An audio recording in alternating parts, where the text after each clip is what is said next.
Hello, Palo. Hello. How did the retreat go for you? The retreat went well. It opened my eyes and my mind in ways that I didn't expect. I felt huge changes, but I feel a little bit more back to normal. I feel like the conversation around the fire pit, it sort of broke a spell, and I haven't found my way back to that more expanded state yet. Did the retreat meet your expectations? Yes. Have you reached your goal for the retreat? Yes.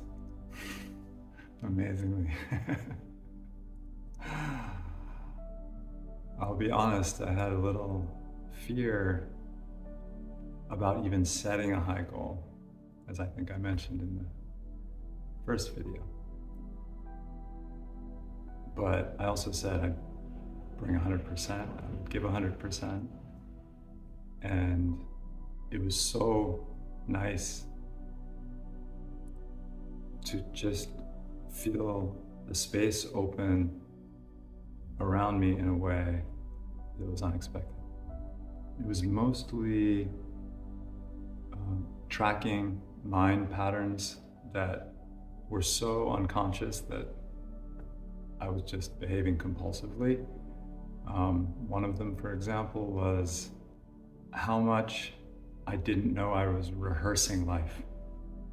So in the middle of the workshop, I finally saw the main energy drain for how I spend the good energy that I'm getting from this workshop poorly. And that is either replaying a past event and reliving it with a different dialogue or different action, or projecting into the future how I will act or what I will say in some imagined future event. And I realized this is about 90% of my energy is rehearsing for something that isn't happening right now. In the middle of the night, I started rehearsing again. I woke up for all kinds of things that hadn't happened, things that were going to happen today, maybe even this video. And it was so striking how much energy I could feel literally pouring out of me, feeding something that wasn't even real. I think the revelation is there's already a lot of energy. I have the energy. It's just how it's spent. It's, at least for me, the first step and the first part of this awakening is just understanding where it's going, taking an account. And once that becomes clear, which it is right now, then there's a choice how to divvy it up. So I feel like I'm standing at the doorway of the accounting's coming clear. Now is the clarity and the focus of how to spend the riches, the energy. Yoga, meditation, these will probably sound familiar to everybody. The work of Byron Katie, deep investigation into the masters, the sages, the stories, whether it's Zen, whether it's Vedic traditions, to me all held something so tantalizing and so compelling. Even shamanic teachings, some of it had this. So I guess it spans almost any and all cultures that I felt like touched this energy and had a way to communicate it or a way to turn it into some kind of process. Did you see your ego hooks? My ego hooks? Yes. I already mentioned one of them, which is the rehearsal. I don't even know if this is a big one for other people. I haven't heard anyone mention it to me before, but yes, I started to see, I think, the big ones. There are some, obviously, subtler and subtler levels, but I think like the top 3 or 5 just became so clear because they're so common. They're just coming up every minute. Did you see how Matrix rules you? How the Matrix rules me, yes. Yes. To me, the way I experience the Matrix pulling the strings is through the depth that I experience habitual behavior, meaning how much of my life do I do without actually thinking or considering what is actually happening versus an interpretive, habitual processing of something. So I know that's very broad, but for me, the way the Matrix has its grip on me is essentially the world of habits that are so ingrained that I think are me, or I think are an expression of spontaneity, or I think are something unique or creative, but are just totally impersonal, learned, sort of cultural process. What were your biggest insights? One was very personal and one was sort of universal.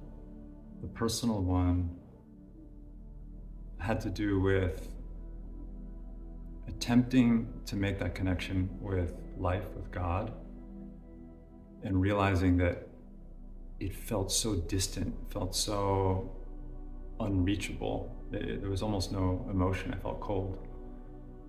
And when I turned that process into a genuine asking for forgiveness, that is when something inside me woke up. So the insight was, what did I need to be forgiven for? Or what did I feel like? What was I carrying that I didn't feel worthy of even approaching God or approaching Spirit? And that insight was that I'd been carrying this sense of unworthiness that was like a very thick wall or a shell between me and the world that pushed me to create more of an image, more of a facade, but didn't allow me to actually interact spontaneously and authentically and emotionally with the world. This insight of, wait, my real deepest belief is that I'm unworthy. That helped me understand what I'd created, the image, right? All of the false confidence, all of the even life choices, being an entrepreneur, being someone who's more visible in the world. Just the appearance of confidence. It's kind of the part that's hard to put into words, but that understanding that subconscious belief of not having value, it's when that wall, I guess the realization of that also brought the sort of crumbling of that facade. And it actually just put me into contact with, for a second, what was actually happening. the food in front of me, the people in front of me, the smells, the sounds. It was like just being a child and sensing the world for the first time. So it was an insight that led to this energetic crumbling. And when the wall was down, for a second, everything shone through. I feel a little stressed right now for some reason. I can't put my finger on it. Something about the colliding of worlds, or the colliding of this experience with going home, life. I'm a little anxious. I will say I feel like I have the tools. Like when I was in bed last night, woke up in the middle of the night, I felt like I had the tools to navigate whatever. Stress, pain, I'm not getting enough sleep, whatever came at me, I didn't feel controlled or owned by it. So I'm feeling a little anxious, but I also feel like I got more in my toolbox now. Who would you recommend this retreat to? I thought about that actually before you asked, because a vision of me actually attending another retreat with my brother came up while we were doing the meditation, physical exercises.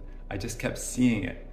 So I haven't asked him, I haven't told him, but I think he'll be the first person I invite.